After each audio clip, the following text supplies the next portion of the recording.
Hello বন্ধুরা, good morning. আবারও একটা মিনি ব্লগে তোমাদের সবাইকে জানাই স্বাগত।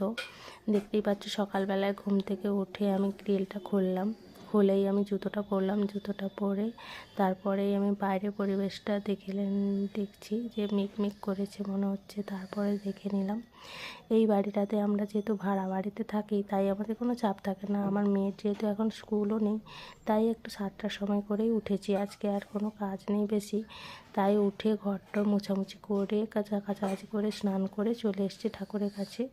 এখানে ফুল তুলে নিয়েছি একটু, আর গাঁদা ফুল তো ছিলই। আর এখানে দেখতেই পাচ্ছ ঠাকুরকে পুজো দিয়েছি। আর এখানে পুজো দেওয়ার পরে যে কাজটা হলো, সমস্ত কাজ এবারে সকাল থেকে সেরে নিয়েছি। তারপরেই দেখো আমার মনকে এবারে ঘুম থেকে তুলবো।